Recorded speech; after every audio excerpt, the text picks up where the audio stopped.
이것만 보면 제가 이제 바울 서신을 다 본 거예요. 자, 한번 볼게요. 디모데후서. 예. 디모데후서는 교회를 가르치라. 디모데후서는 목회 서신이라고 말씀을 드렸죠. 디모데 전서, 후서 다 디모데 목사님에게 보낸 편지인데 바울 사도께서 자신의 영적인 아들이라 여긴 디모데에게, 디모데가 당시 에베소 교회를 목회하고 있었고요. 에베소를 목회하면서 어떻게 목회해야 되는지를 가르친 서신서입니다. 그래서 디모데후서의 주제를 나눈다면 교회를 가르치라, 이렇게 정리할 수 있고요. 크게 두 단락 나눌 수 있습니다. 말씀을 지키라 2장, 말씀을 선포하라 2장, 이렇게 이제 구분을 할 수 있겠습니다. 자, 여기 각각 장별로 주제가 있죠. 예, 그 장별로 참고하면서 오늘도 성경을 보도록 하겠습니다. 디모데후서 1장. 오늘도 그렇게 내용이 길진 않아서 금방 볼 것 같은데요. 보고 다음 시간에는 바울 서신 요약 공부를 간략히 하고 그 다음 시간에는 바울 서신 시험을 보도록 하겠습니다. 오픈 텍스트라 두려워하지 않아도 된다고 그랬죠. 대신 다음 주에 나와서 설명을 한번 들어야, 컨닝 페이퍼를 보면서 설명을 들어야 컨닝도 되는 겁니다. 그래서 다음 시간에 정리하도록 하겠고요. 디모데후서 1장 1절에 보면 뒷부분에 1장 1절 뒷부분에 그리스도 예수의 사도된 바울은, 바울이 썼습니다. 바울이 썼고요. 발신자는 바울. 그럼 누구, 수신자가 누구냐? 2절 사랑하는 아들 디모데에게 편지하노니. 디모데에게 사랑하는 아들이라고 표현하고 있죠. 영적 아들로, 진짜 아들 아니고 영적인 아들처럼 여겼던 특별한 제자죠. 편지하고 있다 쓰고 있고요.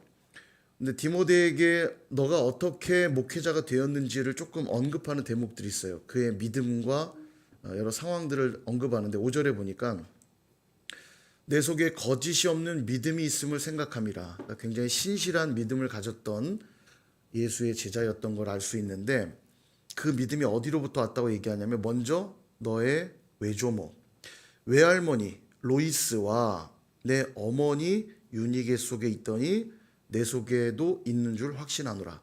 그러니까 디모데가 가진 믿음이 누구로부터 흘러왔다고 말하냐면 외할머니랑 어머니로부터 전해진 믿음이다, 이렇게 말할 수 있죠. 그래서 이 믿음은 전수되는 겁니다. 믿음은 전수되는 거예요. 잘 전해줄 책임이 우리에게 있고요. 그러니까 디모데 같은 제자가 나온 거 아니겠어요? 로이스와 유니게와 같은 어머니들이 있었기 때문에 된 것인데, 유대도 그렇고 고대 문화들은 대부분 목의 중심이 많았거든요. 그도 그럴 게 어머니 품속에서 크니까 아버지의 영향도 물론 안 받진 않겠지만 어머니 영향을 많이 받고요. 특별히 신앙은 어머니로부터 받는 영향이 훨씬 더 크다 할 수 있겠습니다. 특히 유대인들은 목의 중심 사회이기도 하거든요. 어머니가 유대인이면 정체성을, 유대인의 정체성을 갖고 살거든요. 근데 이 디모데는 어머니가 유대인이었어요. 아버지가 헬라인이었고, 사도행전 16장에 그렇게 나오거든요. 어머니는 유대인이고 아버지 헬라인. 그러니까 어머니는 아마도 디아스포라 유대인이었겠죠. 유대인인데 이스라엘에 살지 않았고 흩어진 유대인이었고 그곳에 있었던 헬라인과 결혼을 해서 낳은 자녀가 디모데였던 거죠. 그러나 어머니가 유대인이었기 때문에 어머니로부터 이렇게 믿음의 유산을 물려받은 걸 보게 됩니다. 어머니들이 참 중요하다는 생각이 들어요. 여러분, DNA도 어머니 유전자가 전해집니다. 어머니가 여러 가지 면으로 중요한 것 같아요. 어머니의 기도, 어머니의 믿음의 삶의 본, 이런 것들은 가정에서도 자녀에게도 전해지지만 또 교회에서도 우리 또 여성분들의 역할이 전 중요하다고 생각합니다. 중요하고 크고, 이 자리도 이렇게 보면은 여성분들이 훨씬 많잖아요, 그죠? 근데 이 얘기를 들으면서 막 도전받고, 그래 내가 더 믿음을 살아야지, 이런 느낌이 아니라 절망의 그늘이 들이오는 이유 뭐죠? 내가 잘 못 살고 있어서 어떡하나, 이런 생각이신가요? 그럼 오늘부터 살아내면 됩니다. 지난날에 매이실 필요 없어요. 지난날 좀 믿음 없이 살았을 수 있습니다, 과거에. 근데 그건 옛날 얘기예요. 돌아볼 필요 없어요. 오늘 주신 이 말씀 붙들고 다시 오늘부터 내가 로이스처럼, 유니게처럼 믿음의 삶을 살아야지.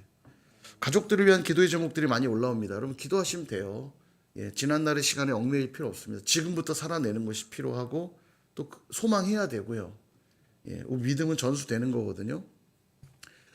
그래서 그렇게 좀 디모데와 같은 자녀들, 영적인 자녀들 내가 출산할 수 있도록, 영적인 자녀도 우리가 낳아야 됩니다. 교회 안에 자꾸 우리의 후대들에게 믿음을 전수해 주는 일들이 필요해요. 지금 또 이제 아기 새소식반 시작하잖아요. 기도 제목 중에 하나인데 도와줄 수 있는 스텝들이 많이 필요합니다. 아이들을 케어하는 일이기 때문에 스텝들이 많이 필요해요. 만들기도 좀 해야 되고 또 여러 가지 필요한데, 또 감동 주시는 분들은 헌신해 주신다면 믿음의 영적 자녀들을 낳을 수 있는 기회를 얻게 될 거라 생각이 들고요.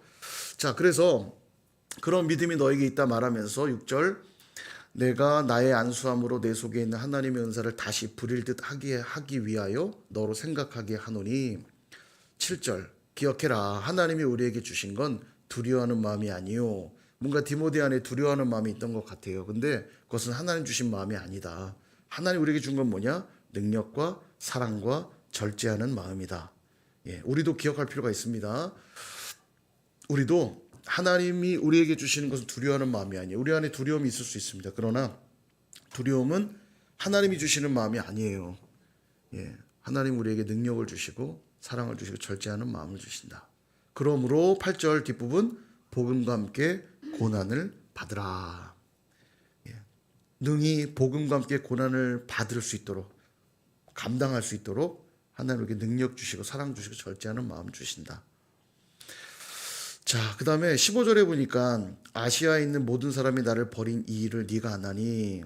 뭔가 아시아에서 버림받았던 사건이 있던 것 같아요. 그런데 그 중에는 부겔로와 허모게네, 나쁜 사람들이에요. 부겔로, 허모게네, 바울 사도를 곤란하게 만든. 여러분, 교회에 다 좋은 사람만 있는 게 아닙니다. 교회에 이단 사상들을 가지고 있는 자들, 또 거짓된 진리와 공동체 하나됨을 깨트리는 이들이 있어요. 이 부겔로와 허모게네 같은 자들.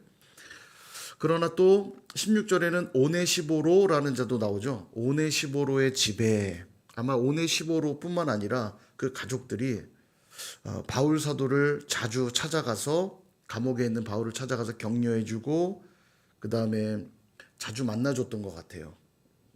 그래서 그런 이들을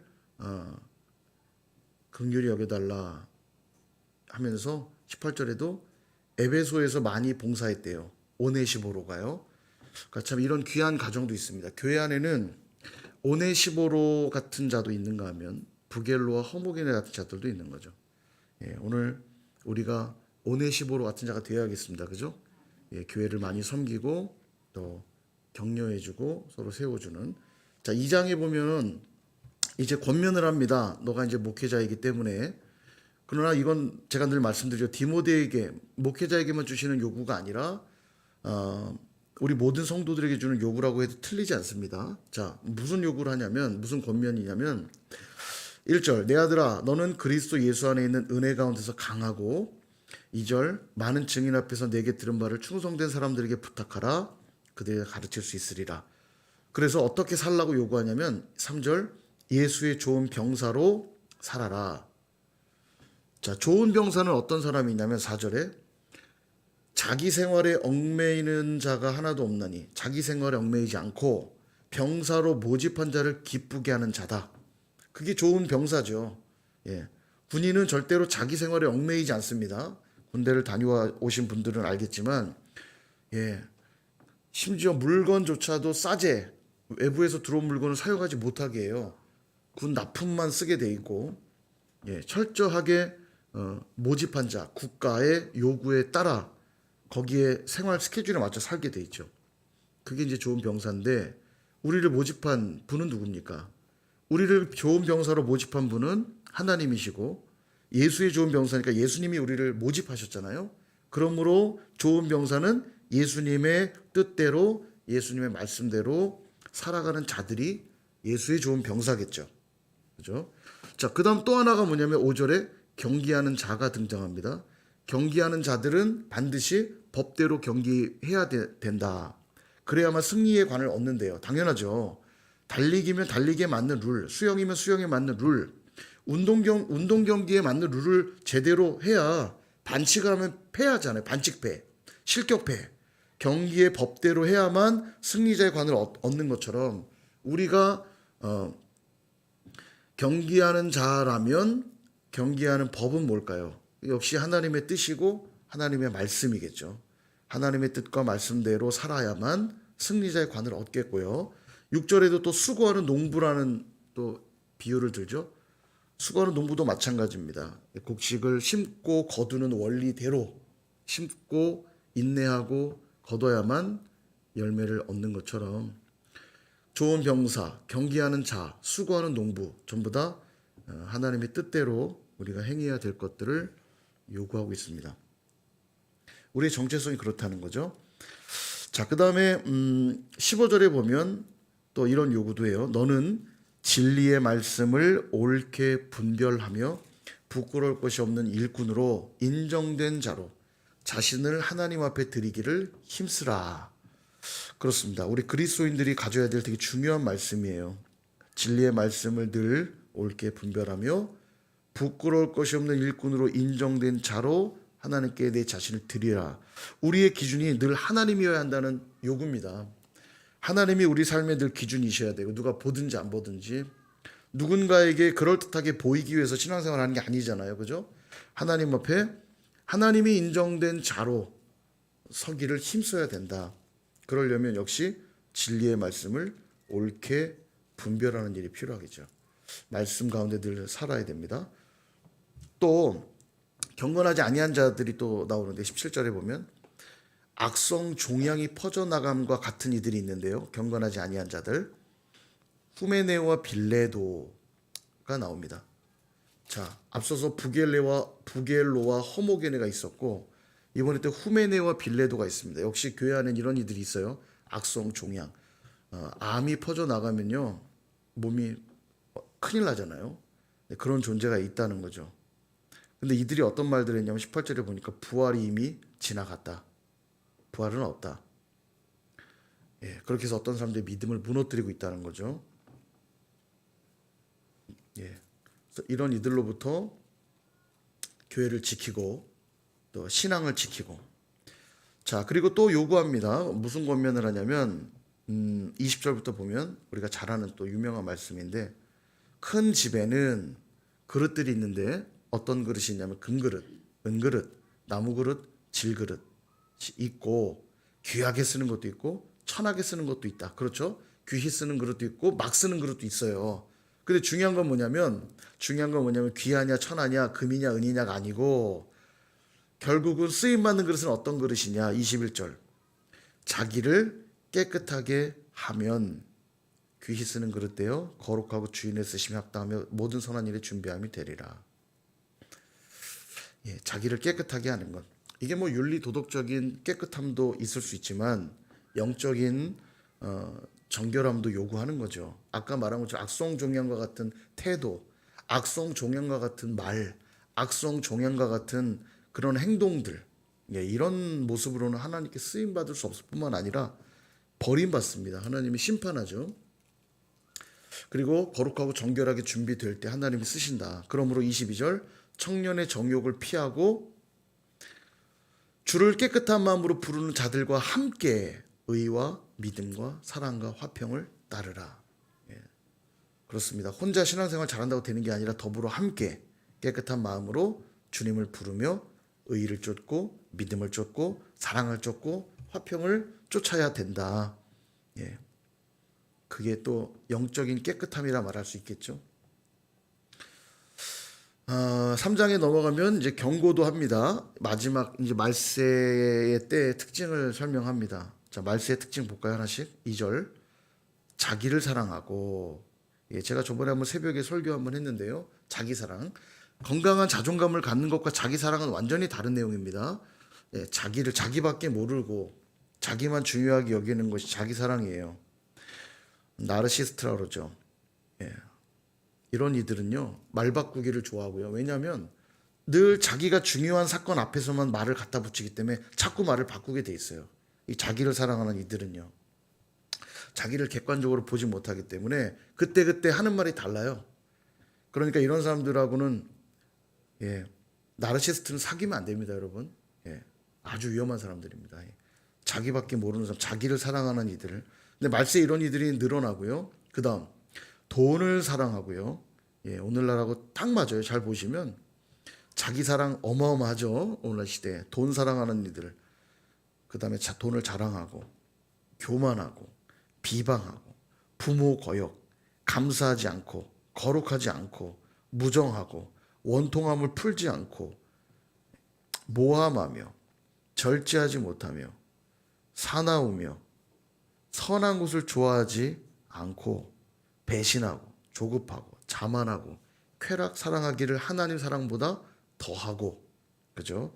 자, 이게 5절 중요한 표시 해야겠죠.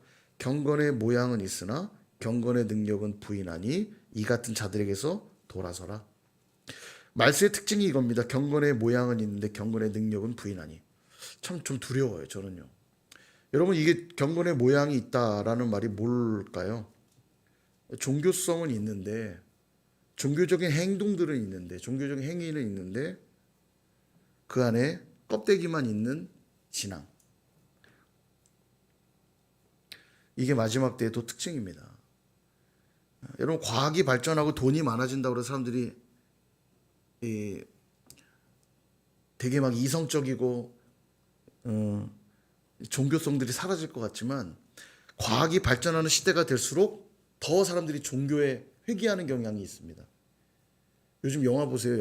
영화 보면 종교 얘기가 상당히 많이 나오거든요. 물론 부정적인 요소들로 많이 나오는데, 첫째는 기독교에 대한 비판이 많고요. 두 번째는 무속신앙들이 굉장히 많이 나옵니다. 무속. 이게 되게 국가에서도 인정하지 않는 종교예요. 무속신앙은 종교가 아닙니다. 미신이라고 그러죠. 무속신앙은 정식 종교가 아니에요. 그럼에도 불구하고, 왜냐면 고등종교 아니라 하등종교입니다. 이게 뭐 종교로 치지도 않아요. 근데 계속 영화나 드라마에 보면 계속 무속신앙의 얘기가 많이 나와요. 그것이 마치 우리 삶에 상당히 많은 부분에 영향을 주는 것처럼 자꾸 비추거든요. 이게 말세의 특징을 잘 보여주는 현상이라는 생각이 들어요. 예. 되게 보면요, 신앙이 없는, 그러니까 기독교인이 아닌 이들도요, 경건의 모양들이 있습니다. 근데 경건의 능력은 부인하는 자들이에요, 그들이. 우리 그리스도인들도 마찬가지예요. 신앙생활 한다고 하면서 경건의 모양만 있고 경건의 능력은 부인하는 삶이 돼서는 안 돼요. 그런 이들이 적지 않습니다. 예. 교회에다가는 교적부 이름만 등록을 딱 해놓고, 집에 명패 교인 어디 교회라고만 붙여놓고 신앙인으로서의 색채가 전혀 없는 이들이 있어요. 경건의 모양만 있는 거 아닐까요? 그죠? 자, 그 다음에 8절에 보면 얀네와 얀브레라는 이름이 등장하죠. 예. 얀네와 얀브레. 이 얀네와 얀브레가 누구냐면,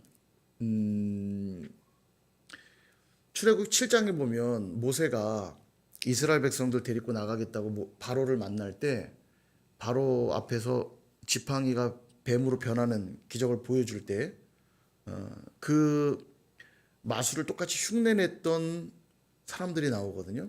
그들의 이름이 전승에 보면, 기록에 보면 얀네와 얀브레였다는 기록이 있어요. 이들이 모세를 대적한 것 같이라고 나오잖아요. 예. 그렇게 대적하는 거죠. 마술적인 요소를 가지고 모세를 대적한 것 같이 믿음에 대하여 버림받은 자들이 말세에 있다라는 얘기를 하는 겁니다. 12절, 무릇 그리스도 예수 안에서 경건하게 살고자 하는 자는 박해를 받으리라. 이게 마지막 때 특징이에요. 그리스도인들이 경건하게 살려고 하면 할수록 마지막 때가 다가오면 박해는 더 심해질 것이다. 그러나 14절, 그러나 우리는 어떻게 해야 되는가? 그러면 그럴수록 더 배우고 확신한 일에 거하라. 그러면 우리 무엇으로부터 배우고 확신한 일에 거해야 되는가? 15절에 나오죠. 성경은 능히 너로 하여금 그리스도 예수 안에 있는 믿음으로 말미암아 구원에 이르는 지혜가 있게 하느니라. 표시해 주죠. 중요한 말씀이죠.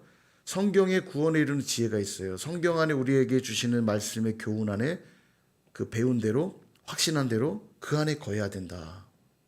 16절, 모든 성경은 같이 한번 읽어볼까요? 16, 17 시작. 모든 성경은 하나님의 감동으로 된 것으로 교훈과 책망과 바르게 함과 의로 교육하기에 유익하니 이는 하나님의 사람으로 온전하게 하며 모든 선한 일을 행할 능력을 갖추게 하려 함이라. 아멘. 예, 모든 성경은 하나님의 감동으로 되었기에 마땅히 우리를 교훈하고 책망하고 바르게 하고 의로 교육하기에 유익하다. 그리고 하나님의 사람으로 온전하게 하는 것도 역시 성경이다. 모든 선한 일을 행할 능력을 갖추게 하는 것도 역시 성경이다. 그러므로 너희는 성경 안에서 배우고 확신한 일에 거해야 한다. 잘 보셔야 돼요. 그냥 습관과 관습. 여러분 교회 안에도 습관과 관습이 있어요. 가끔 습관과 관습이 나쁜 건 아닌데 성경과 어긋난 것도 있습니다. 모든 성경은 그러니까 토탈 스크립투라라고 하는 우리 개혁주의 우리 신앙의 선배들이 강조했던 모든 성경으로라고 하는 기준은 항상 성경으로 다시 돌아가 그 기준대로 해석하고 성경을 살아내라는 요구예요. 오직 성경으로 가야 되거든요. 근데 성경은 배제한 채, 성경은 관심도 없고 성경은 배제한 채 그냥 신앙생활에 왔던 어떤 관습과 습관을 쫓아 경건의 모양만 가지고 살아가는 이들이 많아요. 그러면 안 되고 우리는 성경 안에서 배운 대로 또 성경이 우리에게 말씀해 주신 그 확신을 가지고 그 안에 살아가야 된다. 마지막 때가 다가오면 다가올수록. 그러니까 SBS 계속 나와야 되겠죠? 예, 계속 말씀을 공부하셔야 돼요. 저도 참 계속 성경을 공부하는 사람입니다만 펼 때마다 새로운 것들이 계속 깨달아지고 이런 내용들이 있었구나 할 때도 있어요. 예, 성경은 참 지혜와 지식의 모든 보화가 이 안에 감춰져 있는 걸 여러분 믿으셔야 됩니다. 늘 보셔야 돼요. 한 100독 정도는 해야, 그죠? 한 100독 정도는 해야 내가 성경을 이제 조금 알 것 같구나 하지 않겠어요? 1독도 제대로 한 적이 없는데 막 성경을 다 아는 것처럼 보지도 않고 그러면 안 되겠죠. 예, 저를 비롯하여 자 4장 마지막 이제 부탁합니다. 바울 사도의 마지막 말인데요. 보시면 4장 2절 너는 말씀을 전파하라. 때를 얻든지 못 얻든지 항상 힘쓰라. 범사에 오래 참고 가르침으로 경책하며 경계하며 권하라. 목회자에게 주는 권면이죠. 여러분 사랑하는 여러분, 제가 목회자로서 여러분들에게 권면할 때가 있어요. 그리고 부탁드릴 때가 있습니다. 그것은 뭐 인생의 연륜이나 이런 걸로 얘기하는 게 아니고 말씀이 말씀하시고 또 하나님이 주신 은혜에 합당하게 여러분들에게 어떤 말씀들을 드리고 권면할 때가 있을 거예요. 예, 그럴 때 하나님의 음성으로 잘 받으신다면 여러분들에게도 유익할 거라 믿고요. 예, 4장 2절의 말씀을 저도 읽으면서 다시 한번 목회자로서 또 제가 가야 될 길들, 해야 될 역할들을 다시 한번 돌아보게 되고요. 자, 그 다음에 6절에 보면 이제 바울 사도가 자신의 죽음이 얼마 남지 않은 걸 이미 직감하고 있습니다. 그래서 전제와 같이 내가 벌써 부어지고, 전제가 뭔지 기억나시죠? 전제가 제사라고 그랬잖아요. 방법에 따른 제사, 목적에 따른 제사에서 우리 공부했죠. 번소 화속권은 목적에 따른 제사고요. 번소 화속권 가물가물하세요? 레위기 번소 화속권 저게 뭐더라 많이 들어본 것 같은데 무슨 주문이지? 번제, 소제, 화제, 화목제, 그 다음에 속죄제, 속건제. 그 다음 방법에 따른 제사 있다고 그랬죠. 불러드림, 화요거전, 불러드리면 화제, 그 다음에 흔들어 드리면 요제, 그 다음 들어 올려 드린 제사는 거제, 그 다음에 전제가 있다고 그랬죠. 전제는 독주를 부어드리는 제사라고 그랬어요. 지금 자기가 전제와 같이 내가 벌써 부어졌다. 본인이 이제 자기의 남은 생명, 피, 예를 들면 그런 거죠. 자기의 피를 다 부어드릴 때가 드디어 다 됐다. 그 얘기하는 거예요. 자기의 전부를 이제 주님께 다 부어드릴 때가 다가왔다. 나의 떠날 시각이 가까웠다. 죽음을 직감하고 있고요. 실제로 이 이후에 이제 순교하게 되거든요. 마지막 로마 감옥에서의 상황입니다. 그리고 7절에 고백하죠. 나는 선한 싸움을 싸우고 나의 달려갈 길을 마치고 믿음을 지켰으니 이제 후로는 나를 위하여 의의 면류관이 예비되었으므로 의로우신 재판장이 그날에 내게 주실 것이며 내게만 아니라 주의 나타나심을 사모하는 모든 자에게 도니라. 아멘. 우리도 마지막 날까지 선한 싸움을 싸워 가야 될 것을 우리에게 가르쳐주고 있습니다. 이 선한 싸움이라는 표현이 전 참 좋아요. 신앙생활은 그만큼 쉽지 않다라는 걸 반증하는 거 아닙니까? 싸우는 것과 같다는 거잖아요. 내 자신과 끊임없이 싸워야 되고 내 안에 있는 죄성, 내 안에 있는 이 쓴뿌리와 참 연약한 나의 모습들과 싸워야 돼요. 언제까지요? 달려갈 길을 마칠 때까지, 주님이 나를 부르실 그날까지. 그렇게 간 자들에게 무엇을 약속해 주셨냐면 의의 면류관. 이걸 사모하고 우리도 달려가야 됩니다. 자, 그리고 이제 마지막 부탁을 하는데요. 10절을 보시면 대만은 세상을 사랑하여 데살로니가로 갔대요. 참 마음 아픈 대목입니다. 분명 처음에 주님 부름 받아서 제자로 살고 바울을 따라 제자로서 함께 동역했을 텐데 어느 순간 이유는 잘 몰라도 세상을 사랑하여 바울을 버리고 데살로니가로 갔다 얘기합니다. 우리가 이 자리엔 있으면 안 될 것 같아요. 대마의 자리는 끝까지 충성해야죠. 예. 그리고 쭉 설명하는데 11절에 보면 누가만 나와 함께 있느니라. 누가는 마지막 죽음의 순간까지도 바울 사도와 함께 했다는 걸 알 수 있어요. 누가는 의사 누가 알죠? 누가복음을 기록한 누가는 끝까지 바울 사도와 함께 했고요. 그러니까 누가는 누가복음과 또 사도행전을 기록한 또 그런 인물이기도 하고요. 또 네가 올 때 디모데야 속히 내게로 오라 부탁을 하거든요. 네가 올 때 마가를 데리고 와라. 이 마가가 누구냐면 마가복음 쓴 마가예요. 기억할 겁니다. 1차 전도 여행 때 구브로가 아니라 누구죠? 바나바의 생질인데 조카인데 같이 갔다가 버가에 도착하면서 힘들다고 그냥 돌아가 버린 마가요. 기억하시죠? 그 마가. 2차 전도 여행 떠날 때 바나바가 우리 마가 또 데려가자 그랬더니 그런 사람 데려가고 싶지 않다. 힘들다고 돌아갔는데 그리고 바나바랑 싸우다가 결국 갈라져서 바나바는 마가 데리고 구브로로 가고 바울은 신라를 데리고 저쪽 위로 가죠. 그거예요. 그때 그 마가입니다. 근데 이 마가와 달라진 관계를 느낄 수 있는 대목이죠. 마가를 데리고 오라. 마가도 아주 멋진 하나님의 사람으로 많이 성장한 것으로 보이고요. 바울 사도도 그를 용납하고 남을 만큼 너그러워지고 넉넉해진 모습들을 느끼게 됩니다. 좀 따뜻한 부분이라는 생각이 들어요. 두기고 또 나오고. 근데 여기 또 14절에 구리 세공업자 알렉산더는 내게 해를 많이 입혔다. 배교한 이단자인데요. 그런 자들은 너도 주의해. 15절에 너도 그를 주의하라. 교회에는 늘 이 두 사람이 있어요. 헌신된 한 그룹이 있는가 하면 계속 교회를 흔들어 놓으려고 하는 한 그룹이 있습니다. 자, 이렇게 해서 마치게 되는데요. 아마 이때는 겨울을 앞두고 있는 늦가을 정도였던 것 같아요. 21절에 보면 너는 겨울 전에 어서 오라 이렇게 말하고 있고요. 그래서 13절에 보면은 올 때에 디모데야 네가 올 때에 드로와 가보의 집에 둔 겉옷을 가지고 오고 가죽종이 쓴 것도 가져오라. 겉옷이 필요한 이유는 감옥에서 겨울을 날려니까 춥잖아요. 그러니까 좀 겉옷 좀 챙겨오라는 부탁도 하고 있습니다. 그렇게 하고 나서 이후에 순교합니다. 바울 사도가 순교를 하게 되고요. 그렇게 해서 마지막 바울 서신 마지막 책까지 다 보았어요.